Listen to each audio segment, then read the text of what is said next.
Have you ever felt like the most valuable knowledge in your workplace isn't always, in the official training manuals? Oh, definitely. Sometimes it's those informal chats. Right. Exactly. Okay, let's really dig into this because today on the deep dive, we're looking at something that sounds simple.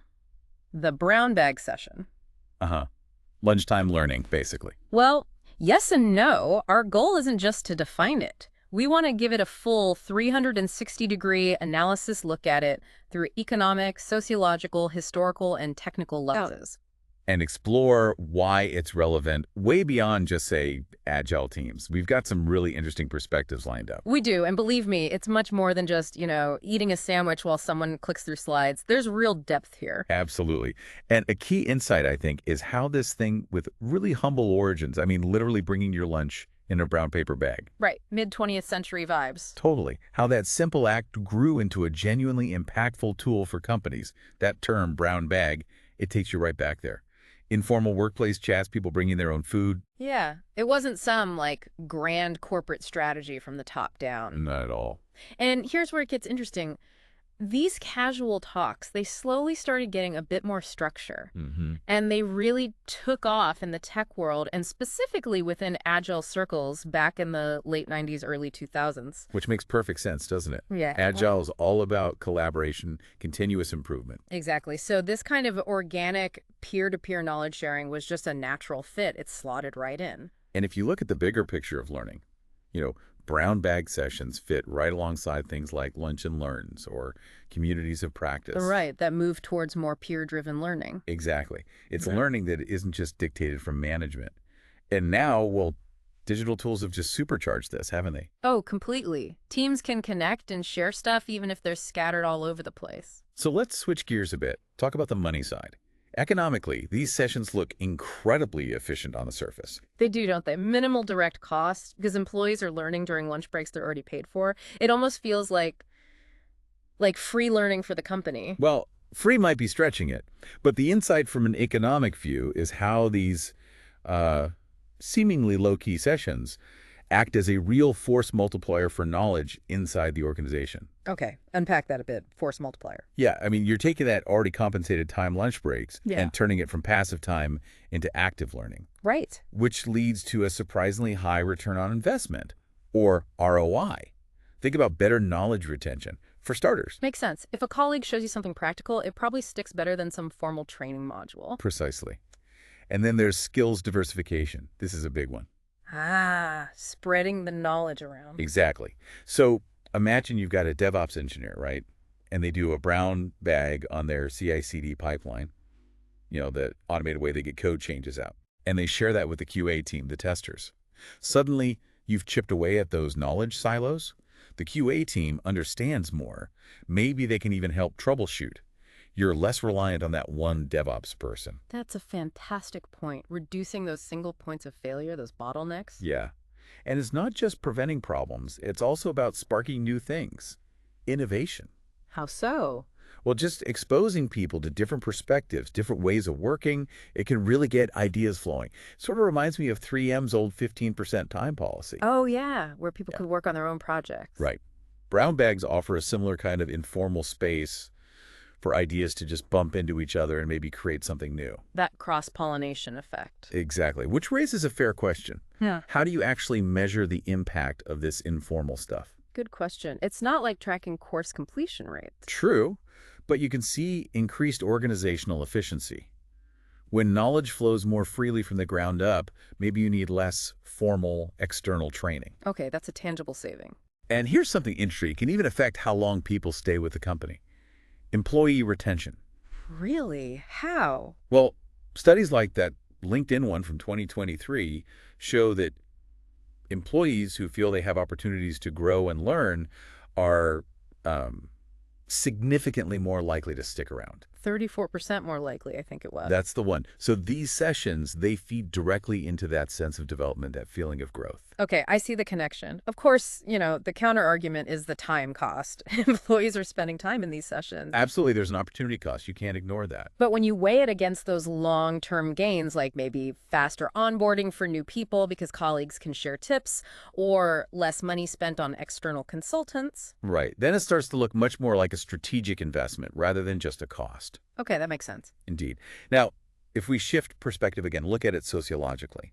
The impact on workplace culture is, well, profound. Culture, how so? A really crucial element is building what experts call psychological safety. Ah, yes. Feeling safe to speak up, ask questions, even admit you don't know something. Exactly. Without fear of being shot down or looking stupid.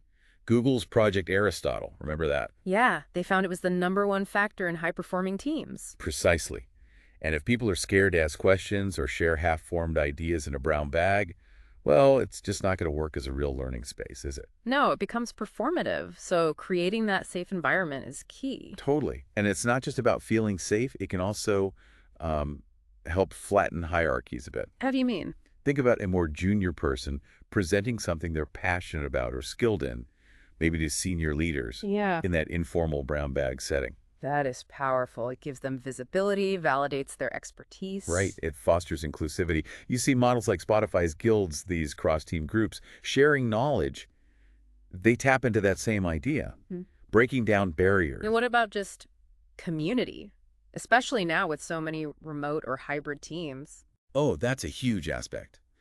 These sessions become touch points, ways to build connections and maintain that sense of shared culture when people aren't physically together all the time. So adapting them to virtual formats was pretty critical then, using Zoom breakouts and things like that. Absolutely vital. And, if we dip into learning theory for a second, this really connects with Vygotsky's idea of the zone of proximal development. Okay, refresh my memory on that one. It's basically the idea that we learn best when we have support from others, peers, mentors, to tackle things just beyond our current solo ability. Like scaffolding. Exactly.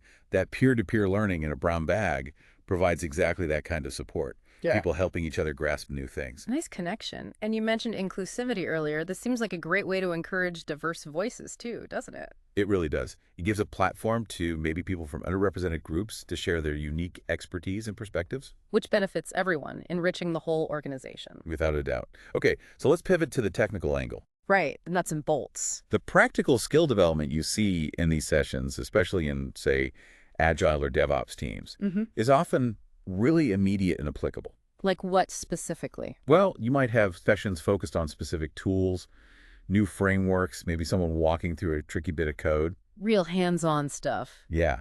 Imagine someone demonstrating Kubernetes troubleshooting techniques. Kubernetes being that, complex but vital system for running software containers. Okay, yeah, that's super practical, tangible learning. Right there, right then. You're getting the insider tips, the how it actually works, your perspective. Yeah, the stuff that's not in the official documentation. And here's another thought. Brown bags act as this kind of organic knowledge management system almost by accident. How do you mean organic? Well, all that undocumented knowledge, the stuff people just know from experience, the tacit knowledge. Ah, right. The stuff that's hard to write down. Exactly. It gets shared in these sessions before maybe the person who knows it leaves, or it just gets lost. That's a critical point. Capturing that tacit knowledge is incredibly valuable, and you can make it less accidental. Oh. By consciously documenting the key takeaways afterwards. Maybe putting notes or a quick summary on a shared platform like a Confluence wiki or something. Good idea. Makes the learning stickier and available to more people. Yep. And another technical aspect, they're a great low-risk space for trying out new things. Experimentation. Low risk how? Well, say the marketing team is curious about a new AI tool for writing blog posts.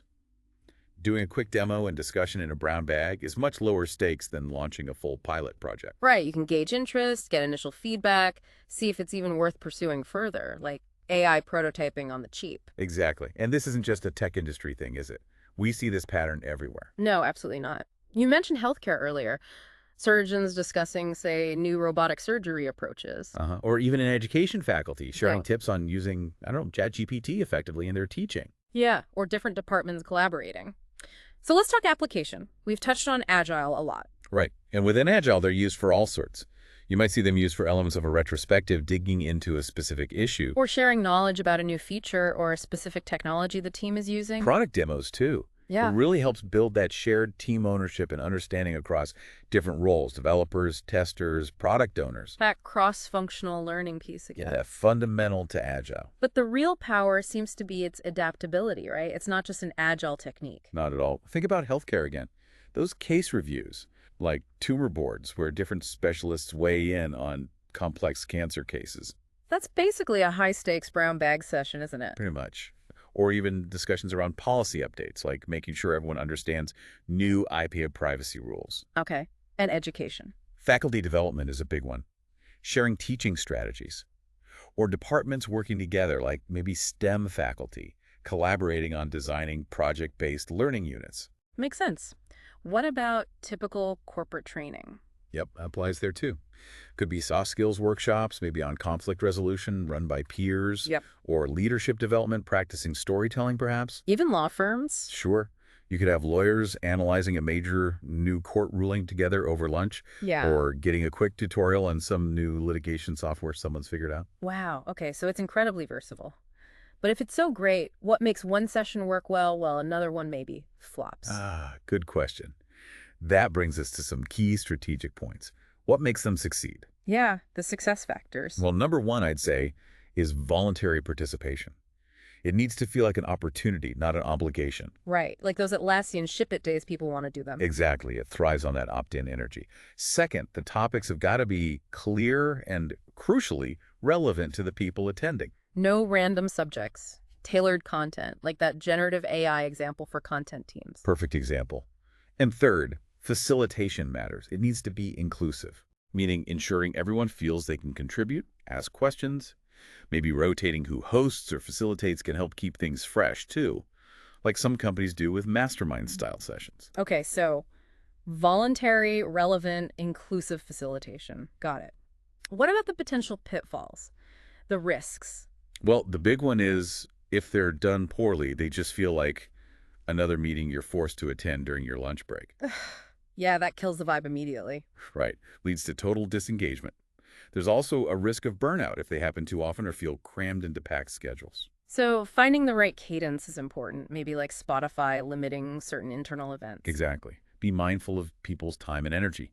Hmm. And another risk, you sometimes get one or two dominant voices kind of taking over the whole session. Yeah, that can happen in any meeting. How do you stop that? Good facilitation helps. Things like having a structured Q&A section, maybe gently guiding the conversation, even using a timed agenda can make sure space is made for everyone. Makes sense. Consciously creating that balanced space. Precisely. And one last point on strategy, while it's tricky, it's worth thinking about how to measure the impact, even informally. Like what? Maybe tracking attendance trends, doing quick feedback surveys after sessions, just a couple of questions. Or even just observing if ideas shared in a brown bag actually pop up later in projects or team discussions. Okay, gathering some lightweight evidence of value. Yeah, just to keep a pulse on whether they're hitting the mark.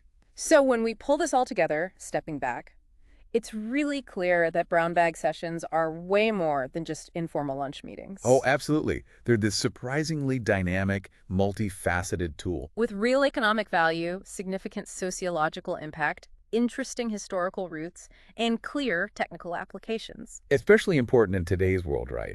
Everything changes so fast. This kind of continuous informal learning is crucial. The staying power of such a simple concept is actually pretty remarkable when you break it down like this. It really is. Okay, so here's a final thought for everyone listening to mull over. Yeah. Think about your own context, your big company, your small team, maybe even a community group you're part of. How could intentionally fostering these kinds of informal knowledge sharing moments, these brown bag style conversations, how could that unlock hidden potential? Interesting question. Could it spark that next great idea or maybe help solve a problem that's just been nagging everyone? What kind of conversation could make a real difference where you are? Something to definitely think about.